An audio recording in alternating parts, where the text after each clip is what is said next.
to Wrestling with the Future. I'm your host, Psychic Medium Angelo, joined as always by Jeff the Ref Robinson. Our friend Mike Messier joins us along with Shane McKenna from the Facebook Wrestling Fans page and a member of that page, Susie Holtberg. And Susie, I hope I'm saying your name properly. Yep, you did. Okay. If you watch the show regularly or listen to us on a daily basis, you know this is not the usual introduction. We have breaking news as we go on the air tonight. Sad news of the passing of Rocky Johnson. He is Dwayne The Rock Johnson's father. He passed away today at the age of 75. There has been no cause of death listed as of yet by the hospital or the medical examiner or police department. So we send our condolences to the Johnson family. In a related news story, Scott Teal, who was writing a book on Rocky Johnson, abruptly stopped writing that book, and as a member of the Cauliflower Alley Club Board of Directors, resigned over that book. We will have information next week on the show as to why that transpired. In fact, we may have information as early as tomorrow night when our guest will be Nicola Roberts' baby doll. But for tonight, we extend our condolences to the Johnson family on the loss of Soul Man Rocky Johnson. Jeff, take it away, Jeff. This is kind of your baby tonight. All right. Well, tonight we are going to be addressing basically social media and how it plays in today's wrestling world, and along with just kind of the direction that it's taken as far as from when some of us grew up being a fan versus now, and how it's affected, I think, in the wrestling product in general. And then, I mean, as you know, we got the guy here, Shane, who's in charge of the Wrestling Fan page. How long, real quick, Shane? I'm just going to get into that really quick, which I just actually did it in memory of Rocky Johnson for NXT, just to let everybody know. Shane, how long have you had that group in effect on Facebook? Yeah, hey guys, thanks for having me. Great.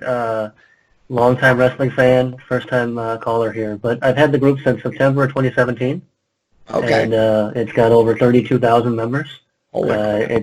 It's crazy to see everyone debate and talk about wrestling, all that. I mean, I know some of our discussions on that page can get rather interesting from time to time up there. And I mean, you know, some of it can get heated. Sometimes it's not. I mean, it's got to be kind of even harder for you as a moderator on what to even make a judgment call on what's allowed, what's not allowed, and when do you put a kibosh on something versus letting it kind of go. Yeah, we allow everything as long as it's talking about wrestling. Yeah. And not bullying or attacking and targeting members. So we average 200,000 posts a month. And of all of that, you'll have one or two here and there that could be attacking or need to remove somebody, but for the most part, it's just fun wrestling fans talking about wrestling. There you go. Okay. Now, Mikey, how are you doing tonight? Mikey Messier is here, and I'm very happy to be here. And I would say that I'm one of probably the original 4,000 or 5,000 wrestling fans Facebook group members. And I've had the pleasure of talking to Shane on his own podcast once or twice. And I know that Shane's a big pro wrestling enthusiast, so I'm doing well. That's good. And Susan, how about you? How are you doing tonight? I'm doing pretty good. I've been a fan for, well, pretty much since I was born. My parents we used to have wrestling in this area every weekend, and my parents would either work security or set up or whatever, and so I pretty much grew up around it. And I did take a break from watching it for a while because it just got to be too much. So I started watching it for at least 10 years. Wow. And then I came back watching it again, and I hate the fact that I took a break from it. I seem to have forgotten all the old wrestling knowledge that I had. Or every once in a while, some trivial thing will come up that I know I used to know the answer to, and I can't think of it now. Yeah. Now, real quick, I mean, I guess one thing that I would say is social media, I think, comes into play a lot these days as far as the wrestling product goes. I mean, like, fans tend to, I mean, I honestly actually say, thank God that the internet really wasn't it but a baby when Nitro and Raw were going at war, because so many fans, AEW, and then you got the NXT fans who just want to, it's like they want to attack each other instead of going, you know what, you like yours, I like mine. Let's go with it. What do you think about that, Shane? I mean, do you see that a lot on the board, a lot of the us versus them mentality? Yeah, there's always posts about ratings. Do ratings matter? Or 1 week AEW's up and with 800,000 viewers, and the next week it's 750. And I love the competition. I think back about 10 years ago, January 4th, remember when Raw and Impact went live with head-to-head? Right when Bret Hart returned and Hogan was on Impact. But that's the last time we've really had the Monday Night Wars. So I think having them now on Wednesdays or whatever night we have them, we're going to always have that us versus them mentality. And even watching the network or watching live on TV, I don't know. What are your thoughts if ratings matter?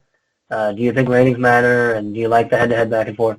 Oh, I mean, personally, I like the head-to-head, but I mean, I don't know that ratings matter as much these days as they once did. I mean, case in point, TNT just announced today that they just signed AEW until 2023 without nothing to prove. I mean, they just signed them for another 2 years or 3 years. They might add a second show weekly as well. And I'm all for everybody having a place to work. I don't want to see AEW fold or anything like that, but I mean, if ratings mattered that much even to the TV stations these days, I don't know that they would have signed them to such a, you know, for another 3 years without nothing, with them not even having proved anything other than for the last 4 months. Jeff, can I interject here? Go ahead. Okay, I was a member of Shane's group and no longer am. I say was a member. I enjoyed the time that I spent there, but one of the issues I have, particularly with social media regarding pro wrestling, is that, and Shane, everybody who listens to this show knows that, and Jeff will tell you, I have this saying, you know, every wrestling fan is an expert. They're all experts. Yep. I've forgotten more about wrestling than most of these kids will ever learn. Okay? So let's be clear. I left Shane's group out of pure necessity. The aggravation was killing me. There are some people, however, like Mike Messier, who I love to death, who will make an argument and who likes to argue. I'm a lover. I'm not a fighter. Okay. I have no interest in fighting with anybody. I don't want to debate. I just look. If you like what you like, enjoy it. Okay. Susie, she pointed out a classic case, Jeff. What was that? She left wrestling for 10 years. It was too much for her. I left wrestling for 20 years. I myself, I guess I'm that one weird guy who's never pulled myself away from it. I never have. It's always been my mistress and my lover and my best friend that I've always been able to turn to, that's always been there for me. Yes, I was a kid growing up. But Jeff, you take comfort in that.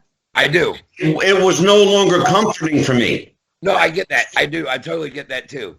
I mean, Jeff, can I ask you a question to Shane? Yeah. Because I know I promised that this was going to be... No, go ahead. Okay.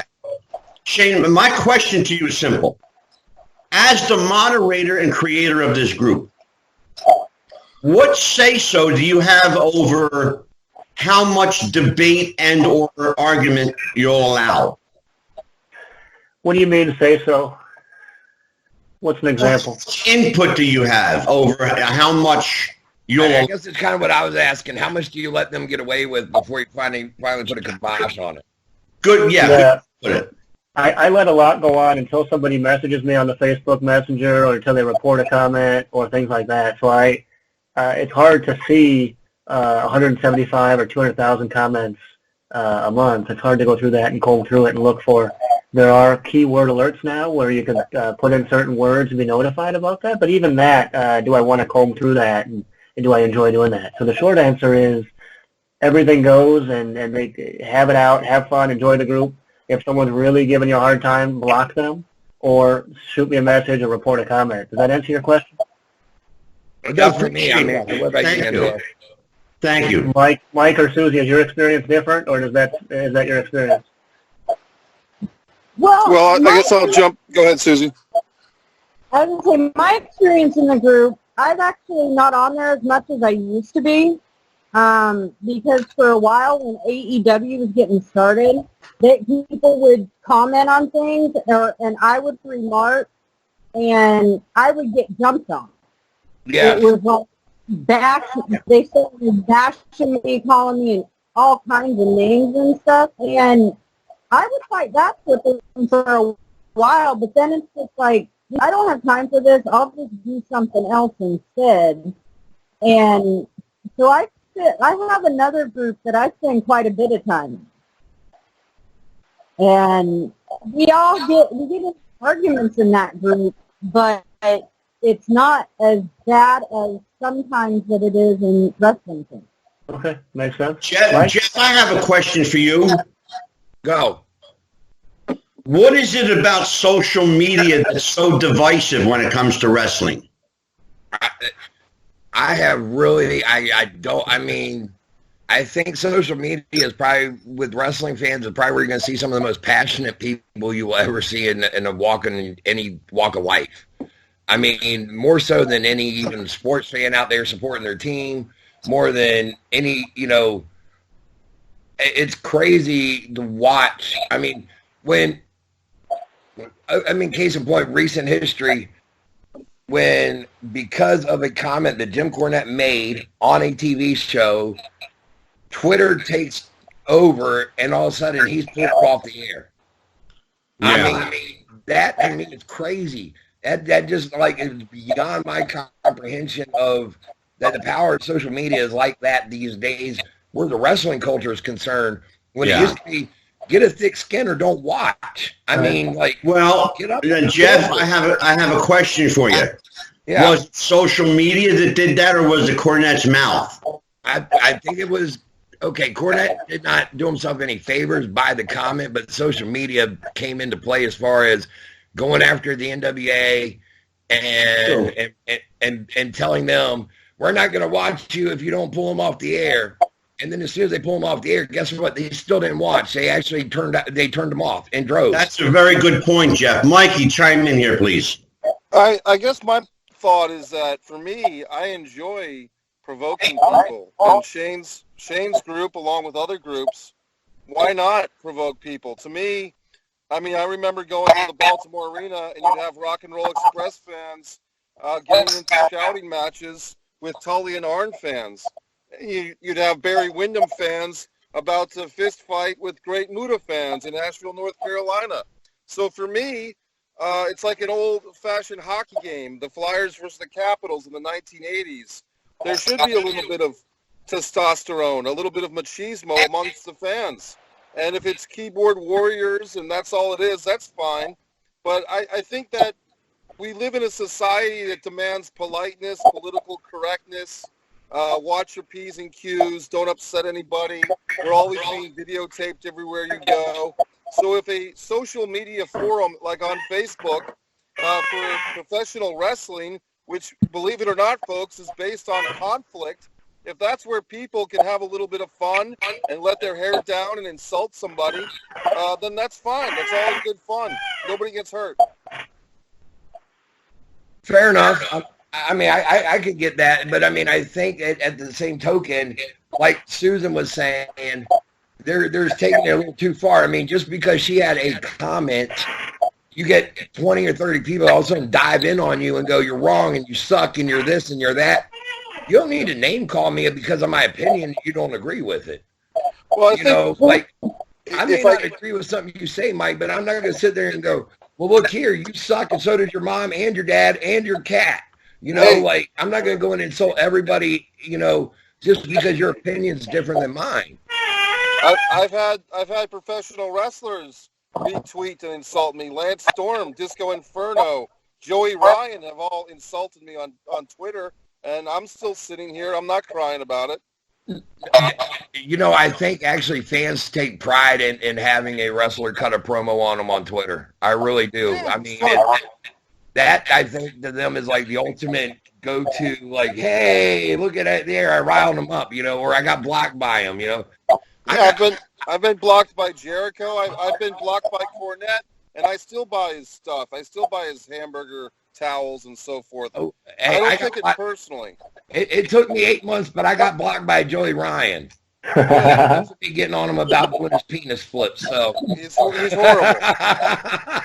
I popped Sue on that one. Well, you know, as you guys are discussing this, I just got a message from a guest we had just the last week, as a matter of fact. And Jeff, our friend Kenny Bolin says to say hi, and he wants me to put a shout out to everybody watching Wrestling with the Future. So from the Star Maker, Kenny Bolin, hello and good day, sir. You talk about Mr. Controversy. There is one guy right there. I guess I have a question, if I could raise it, Angelo and Jeff, to the panel, to Shane, to Susan, to everybody. And I guess I want to do something a little bit extreme. And instead of just wondering what's good about Raw or what's this or that, is WWE worth watching? That's the hardcore question I'd like to ask everybody, to give a personal opinion. Shane, go to soon, then I'll chime in. Go. All right. So is it worth watching? Yeah, but I unfortunately judge the success of how good Raw is or SmackDown by how much I fast forward through the show. And I don't watch it live. So imagine back about 15, 20 years ago before DVR and, you know, watching with VCR. It was fun to watch it live. You might catch something goofy. You might catch something that wasn't supposed to be on there. But when I'm watching it now, and if I fast forward through a segment, I'm not going to catch some of those things like the security guards tackling the preacher, things like that. So the long-winded answer to your question is I'm watching it. I'm still a fan. I watch the pay-per-views. I enjoy the group. I love talking wrestling. And I think the quality's gone down some a little bit.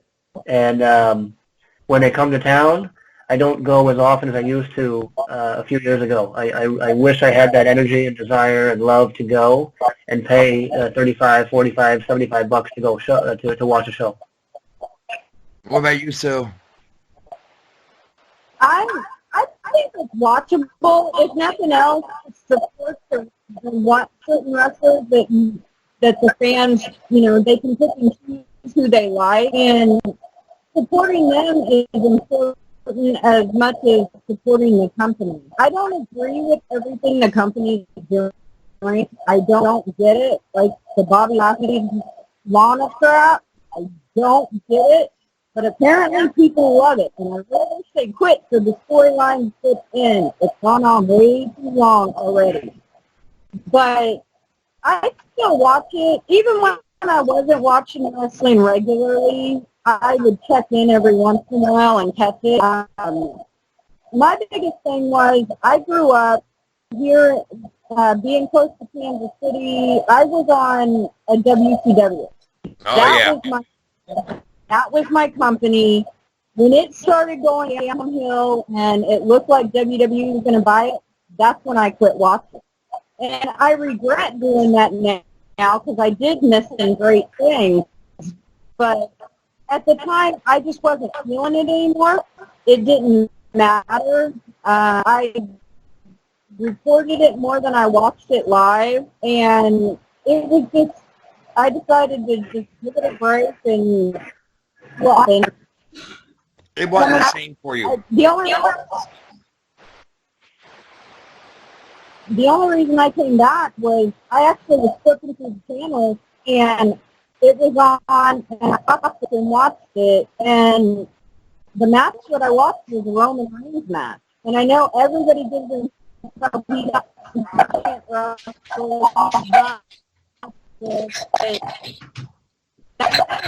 He was a big guy, and he could do things that other people that they did back in the day. And since then, I can watch it. I now have plenty of favorites. Some of the old people that I watched are still there, and Susie, I have a question for you. You just told Jeff that when WCW was bought out by WWE, you stopped watching. Why did Yes. you do that? Because I wasn't a WWE person at the time. And even to this day, I don't like the McMahon style. I mean, I know the man's a genius when it comes to creating things, but it's just not. There's just something that WCW had that WWE didn't, and it's still missing now. And even though I see AEW, and they have the WCW feel to them, but they're not there. And I know I just seen on an article that they're thinking about adding a second show. It is way too early for them to be starting a second show. Agreed. Yeah. Shane, do you hear the argument that Susie is making? Do you hear that on your site? Yeah, certainly. I agree. I think it's too early to start a show, but comparing AEW now to where WCW was over, 15, 20, 30, 40 years isn't a fair comparison, but I do have some of the look and feel of WCW, I think. But no, what she's saying is very common trend and very common. People were either WWE fans or WWF at the time and WCW, and some guys watched both. And like Susie's experience, she was a WCW fan and wasn't a diehard WWF. Yeah. But Shane, somehow came back. Shane, do you find yourself ever playing the Jeff the ref position and having to referee disputes or debates or squabbles between page members? When do you get called into it? Not really. I mean, I'll let Mike answer that. Mike kind of sees from the sidelines my moderating, but again, I let everything go until as you've experienced, unless there's really bullying or name calling or racist comments. I do have alerts set up, and it says now keyword alerts in the group. I can click on that and go through certain kind of words that could come to your mind right now that you want to be alerted for. But there's not fun in that, in my experience, going through and removing a comment unless it's really far out there. Mike, what's your experience with my moderating? I think Shane's a good moderator, and I think one thing that I admire about Shane for the last couple of years is that I believe Shane's the only moderator in Wrestling Fans. He's That's a right. one-man show, and he's moderating 32,000 people in there. And That's you got impressive. the types like Chris Old from Yeah. the UK, and you got the types that if Mike Messier posts something, they're immediately going to shut it down or be offended because they know my history of provoking and asking the tough questions that a lot of wrestling fans, in my opinion, don't want to ask themselves, which is point blank. If we're not enjoying this show, whether it's AEW Dynamite or Monday Night Raw or any other show, why watch it? And sometimes what I've experienced in Wrestling Fans, to give people a little inside baseball type of thing, is that it's more fun a lot of times to check in there after a Monday Night Raw that's god-awful or a pay-per-view that's comes up a bit short. It's more fun to see the depression and the sadness of disappointed wrestling fans and provoking them and saying, why did you guys watch this? I mean, Shane remembers when I started Raw Protest a couple of years ago, and people were offended that I would tell people to live their own lives instead of being adherent to the Vince McMahon Northeast wrestling. And as Susie has lived her life, remembering the good old days of Dusty Rhodes, Magnum TA, Nikita Koloff, Ted DiBiase before he was the $1 Million Man, back when he was hitting people with a loaded glove, Ronnie Garvin throwing a popcorn into the Ted DiBiase's face in Baltimore. Those were the real professional wrestling days. And what I try to do, everybody, is I try to educate today's millennial fan that professional wrestling was better 30 years ago. And all they have to do is tap a couple of buttons to YouTube and find some good Crockett Cup 87, some Bunkhouse Stampede 86, and enjoy wrestling the way it should be which was not in this generation. And I just wish more wrestling fans would take the time to watch Starrcade 83 and educate themselves on how professional wrestling should be. Well, why don't you tell us about your angry wrestling fan gimmick there, Mikey? Well, it's not even a gimmick. It's a way of life, and it's. I feel as the angry wrestling fan that I'm speaking for a lot of people, for the silent masses who have been shut down and constantly disappointed. Susan tonight has told us about it, and I don't know if Susan remembers or was old enough to remember Black Sunday, when Vince McMahon came onto WTBS and ruined professional wrestling on WTBS with his god-awful WWE product or WWF product. But that was a dark day that soured the territory system. Black Saturday. Black Saturday, thank you. Here's the thing, though, Mike. Is it your job to sit there and tell fans that they're wrong for watching it or liking it today? Is that your job as a fan? Or can you just sit back and go, you know what, y'all like it, so be it. I don't care for it. Enough said. It's a personal responsibility that I take upon myself because of the humanity that I feel for today's wrestling fan. Because I know when I was a youth, Jeff, and I didn't know any better, I remember thinking that Terry Funk, what's he doing wrestling Ric Flair in Baltimore? Terry Funk was a guy that lost a Moondog spot at the Wrestling Classic 1985.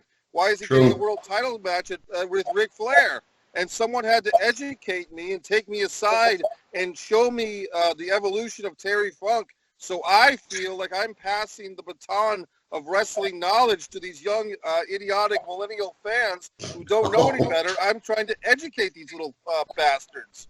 Well, I hear you, and I want it too, except for, I mean, you know, some of them, if you come at them with a direction of, this is why it was better because of, and you can give them an example of, we'll just say Susan, myself, whoever, when we would go to our local arena and would be sold out at 10, 15, 20,000 people on a weekly basis or a monthly basis, that's what we remember. That's what we grew up loving. That's what we liked. And we want it back again. And it will never happen. No. And I think, Jeff, I think that's what grieves Mikey and people like myself so much is that we grew up with a certain feel and flavor. I felt it too. And I can accept the new flavor. Look, here's the thing. Wrestling is like ice cream. Yep. If you don't like chocolate, you got vanilla. If you don't like vanilla, there's strawberry. If you don't like any of them, there's Rocky Road. There's all kinds of flavors out there.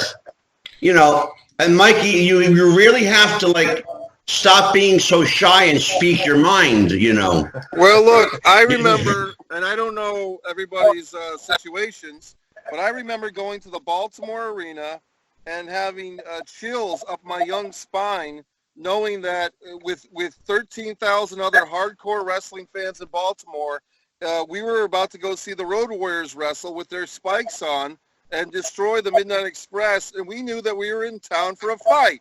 And these fans who go see Joey Ryan flip people around with his magical penis, and they go to see Tommaso Ciampa take his thumb and stick it up Jushin Liger's buttocks, and they go to see Candice LeRae or Candice LaRue and all these women wrestlers who couldn't carry Medusa's gym bag, or they couldn't tie Wendy Richter's boots to her feet. These young wrestling people, these immigrants to my sport, think that they're going to take over with their millennial misinformation about what is and what isn't professional wrestling. I'm sorry, these NXT War Games are not war games. If you're going to have war games, there has to be blood, juice. Someone has to take a razor blade and slice their forehead open to entertain me. I don't see, unfortunately, in this day and age, the minute they go to start slicing, the minute they start slicing their head, you're going to have a group of fans that go, oh, they're encouraging cutting themselves. Oh, we can't do that. And look at what happened. Moxley and Omega had their battle. I mean, I've seen that way worse than that. In fact, some of that I didn't even consider to be a hardcore match. But yeah, look at what action it got. Shane, bring some civility to this. I think, Mike, I think you trying to convince someone else, a younger generation, or even the 4 or 5 of us on this call here, it's difficult to convince a wrestling fan to see something differently, right? So I think it's a tall task for any of us to go in and tell someone, hey, it was better, 25 years ago. I'm just very simple as, hey, I like watching wrestling, talking about wrestling. I enjoy going to shows from time to time. So I don't care what kind of wrestling you like. I don't have a lot of experience outside of WWE, WCW, AEW. I don't watch New Japan or others. Right. But if you like wrestling, it's a place to come together and talk about wrestling. Yeah, Jeff, I have a question for you. Go. Okay. I've never addressed this before, but you're the perfect guy to address it to. There are a group of wrestling fans today called loyalists. You've got AEW loyalists, WWE loyalists, New Japan loyalists. Is that encouraging or is that destructive to the wrestling culture? I think it's kind of destructive to a point, because if you're so loyal to one brand and you're not willing to branch out and look at other products and what else is out there, then you're doing yourself a disservice as a wrestling fan. You're missing out on what could be and what you could actually enjoy. I mean, that's like, I mean, there are independent loyalists that are like, oh, I'm only going to go to indies. Screw the big guys. Okay. Why are you going to have that take too? I mean, that's kind of a hot take to be going, Well, bring up a good point, Jeff. There are people that are indie wrestling loyalists. All they do is go to indie shows. And trust me, I love them to death because they come out to our shows. And, me being affiliated with VCW, I mean, we have our loyal fan base that we can count on to be there at every single one of our shows. And I love them. I love every one of them. But there comes a time where some of those loyalists can almost be a cancer for their brand. I mean, like when AEW came out and you had the angry WWE fan who wanted AEW to be their new answer, it was like, screw you if you like the WWE. I hate know, right? Out there, you like the WWE and anything they do. Why? Why can't I sit there? That brings me to a question that I have for you and Shane. Does social media have a responsibility to play referee at this point? Go ahead, Jeff. Oh man, I don't know that they got a response. I think that they just some. I don't know about a referee per se as it is. When I say social media, I mean like Facebook, Twitter, Instagram. I think that you're going to have your loyal fans, and then you're going to have people that defend them, and then the people that are against them. I think the loyal fans turn people off from their brand quicker than anything else. I agree.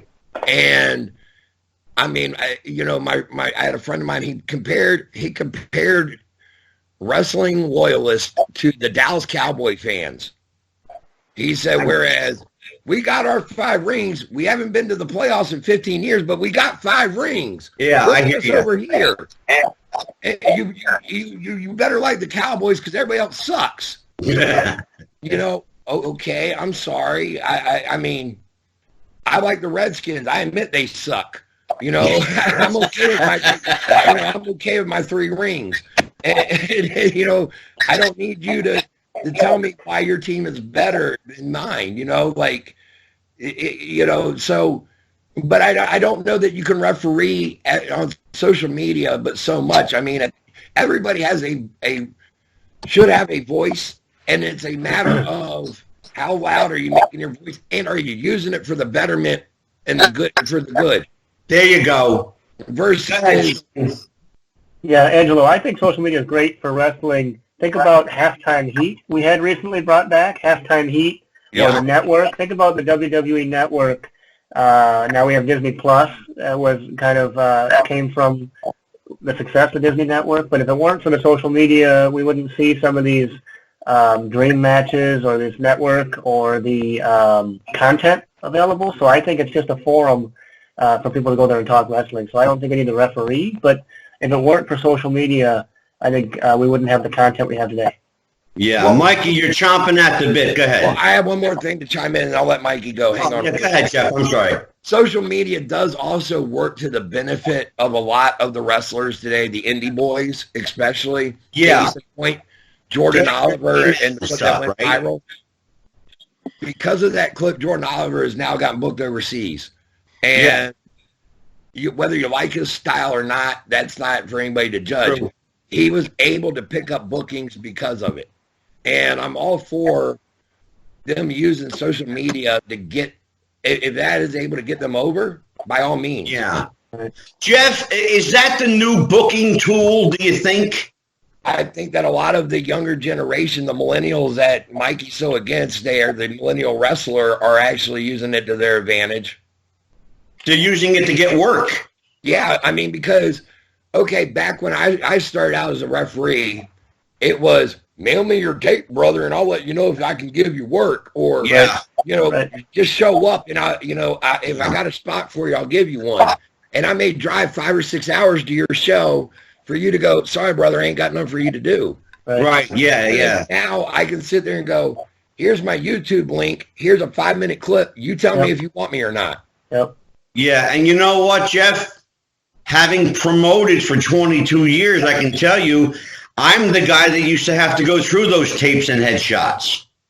And if you had, 17, 18 guys on your show that night, and 5 guys just showed up with their gear bag, you tried your best to give everybody something to do, but it's damn near impossible when you've got a loaded card. Well, I was going to go ahead, Mikey. I guess I wanted to chime in on a couple of topics that came and went before I got to chime in before. Bring them back, Mike. Okay, well, I wanted to say, first of all, Rocky Soulman Johnson was one half of the first African-American WWF World Tag Team Champions with Tony Absolutely. Atlas. They were, in fact, called the Soul Patrol to some extent, although that nickname wasn't prevalent often. It was usually just Johnson and Atlas. Right. Rocky, before that, Rocky Johnson had a feud that was really an overlooked feud these days, and even at the time, with Magnificent Morocco, and it was actually kind of a warm-up feud to warm up Morocco for Jimmy Superfly Snuka and eventually Tito Santana. But a lot of people talk about the Snuka-Morocco feud, but they forget about the Johnson-Morocco feud. That was a great feud. Rocky Johnson actually teamed up with Special Delivery Jones in the Capitol Center in Landover, Maryland, in main event matches against Playboy Buddy Rose and Ray the Crippler Stevens. Johnson, Atlas, and SD tag teamed, the 3 of them, against the Wild Samoans, and that was the final match on a show that also included Bob Backlund defending the world title against Ivan Koloff, and a Snuka-Morocco match. So Rocky Johnson was a big-time player. Unfortunately for Rocky, he kind of peaked a year or two, or probably about 3 years before WrestleMania 1. So it's one of those guys, Rocky Johnson, a few others, who peaked a little bit too soon to really cash in on some of those big paydays and the pay-per-view and all that. Yeah. The other thing I wanted to talk about, guys, was this AEW adding a second show. I'm going to offer a differing opinion. I think that it is good that they're going to have a second show because guess what? They're already doing a second show. They're already doing AEW Dark on YouTube. So as long as they're providing content already, why not maximize your audience? Why not? And I think the thing that you have to look at... Time out. The same thing that happened with WCW is going to end up, and the same thing has happened with WWE. Thunder? Eventually have too much content out there and you're going to burn out your fan. Well, Jeff, Mikey brings up a point. He talks about AEW Dark being on YouTube. Yep. Now, let us all remember that NWA Power is also on YouTube, and in all honesty, not doing all that particularly well. So is YouTube even a player in the wrestling market, Shane? Yeah, I would say, again, like AEW After Dark on Tuesdays. I thought WWE had some versions of online content to YouTube, or I thought, didn't the 24/7 title start out online, and now it changes online sometimes. It does from time to time. It's pushing people to Facebook. The only other major one right now is MLW that has YouTube coverage, but MLW has also they're on the BN network as well, which is on cable. So, Jeff, is YouTube legitimate coverage? I think it is. Mikey, your thoughts? Well, here's my thoughts, guys, and let me finish my point here. The reason why we're looking at this from our own perspective, like, hey, we're already investing 2 hours of AEW a week into our wrestling watching schedule, and we don't want to do that. That's how some of us are looking at that. What I want you to do is to look at it from the network's perspective. Professional wrestling, no matter what the group, is always going to get a minimum number. Okay, you could have AWA on these days, and a minimum number of fans will watch it because, quite simply, they're addicted to wrestling. So if you have a baseline audience, even if it's 500,000 people are going to watch this second show, TNT sees that as a worthy investment. They can put stars of their weekly serial shows or basketball players, NBA players, whatever they want to cross-promote. Professional wrestling, and Angelo, you know better than I, but as far as like a big-time sporting event, professional wrestling compared to the National Basketball Association, where you have to have 32 teams, a different team in every city, you have to have a 20,000-seat arena, you have to have cheerleaders, you have to have Charles Barkley. Professional wrestling, where you need Cody Rhodes and 29 other guys on a card in a ring in an arena, it could be a 5,000-seat arena. It's a cost-effective way to provide programming with a built-in base audience of at least 500,000, 750,000, and you can build from that. So I think TNT was smart to bring AEW in for another 3 years. The second show, it's probably not going to get the same rating as AEW, but in this day of a fractured audience, we have to remember we're dealing with a fractured audience. You have PlayStation 5, you have YouTube, you have Hulu, you have movie theaters, all these things that people are going to do besides sit home and watch TV. The numbers that AEW are bringing, although small in comparison to the old WTBS Saturday Night 605 rating or the Monday Night Raw rating of 1998, it's a good rating by today's fractured audience standard. Okay. Susie, you've got, there are 5 people in this call tonight. 4 of them are inside wrestling smart marks, talking heads. You are the true casual fan among us. Do you consider YouTube and social media a legitimate platform to watch your wrestling? I personally don't watch much on YouTube. As far like I don't watch the AEW Dark. I don't watch NWA Power Hour. Occasionally I'll go on there to watch clips. Mostly it's stuff from older wrestling. It's not current stuff. But I think the social media, it helps and it hurts wrestling. Because sometimes things are done and they're out there, and then you lose a lot of the mystique that used to be around wrestling. And it used to be the stuff that brought people in. Now, pretty much, everything's out there. It's hard to get that mystique about it again. Very good point. Hey. What do you think, Jeff? And that's not me that's relaxing.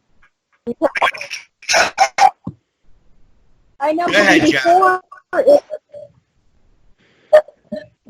it was almost impossible to get to know the wrestlers as far as just through watching. You've seen their wrestling personality, that was it. So as far as that goes, it's nice to see the other side of them and doing things that, weren't done back in the day. But then again, so much controversy plays out in the social media now that, and people reveal things, or like they'll go to a show and there's no, it takes a lot of the element of surprise out of wrestling that used to exist. Let's talk about that.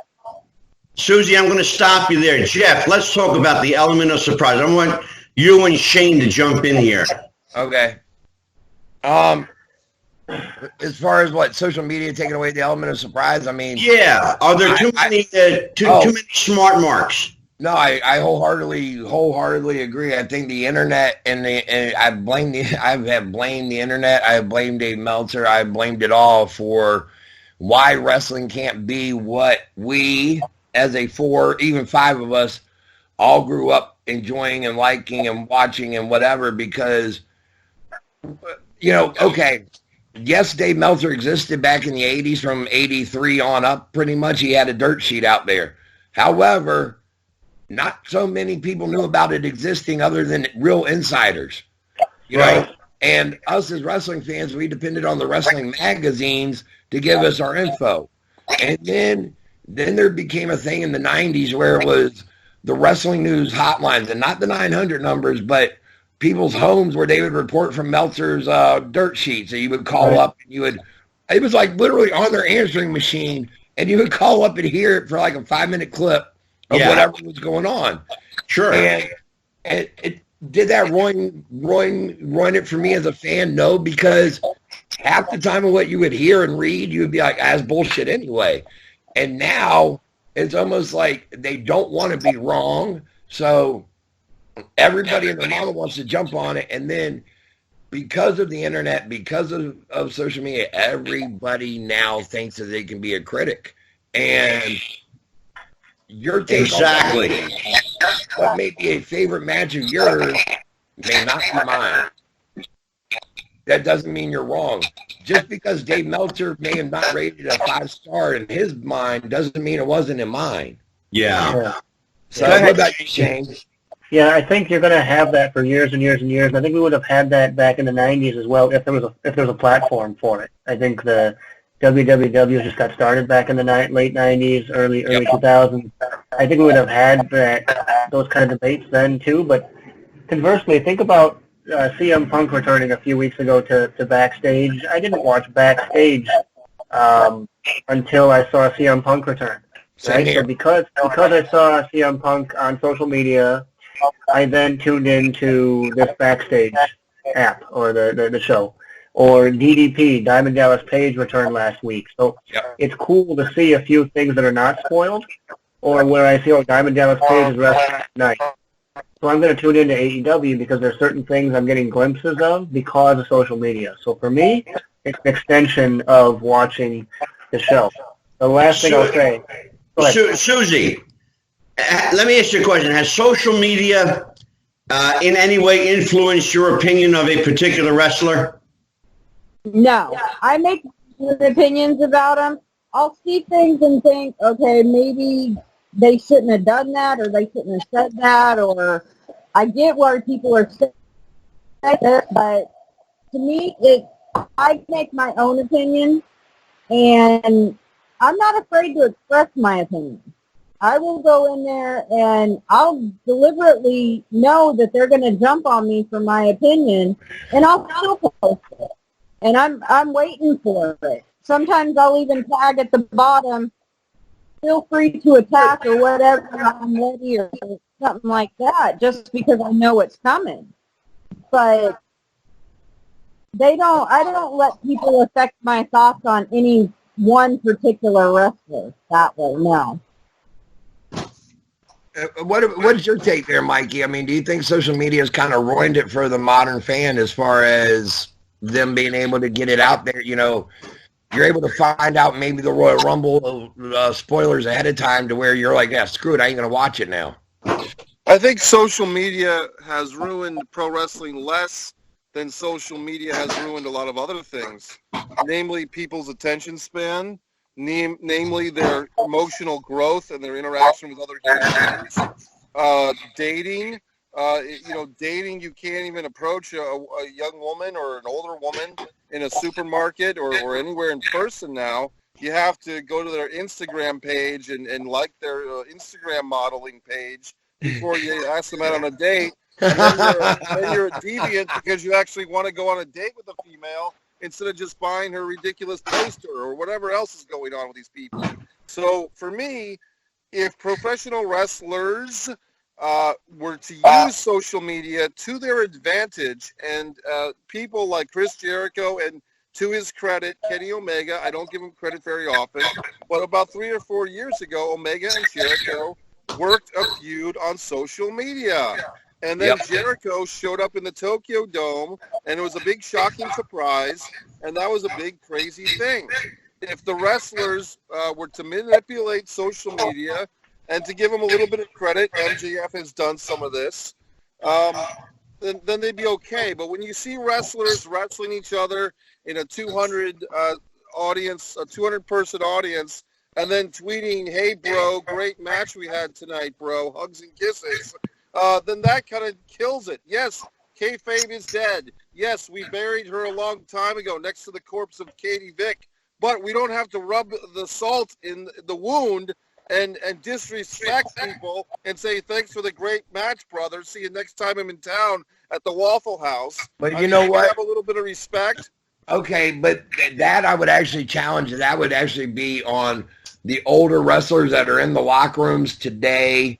That is on them to tell the younger generation that's coming up, don't go out there and do this shit, please. It's up to the promoter even to go, if y'all go out there and you're going to tweet about how great of a match you had other than the fans, I don't want to see it. And if you do it, I'm not going to use you again. I agree with you, Jeff. I agree. But about 3 years ago, I took issue. I paid a compliment to a wrestler. He used to be Cesaro's tag team partner of Ring of Honor, Chris Hero. Yep. I paid him a compliment on Twitter, and I said, "You're much better than some of your thumb-in-the-butt wrestling contemporaries."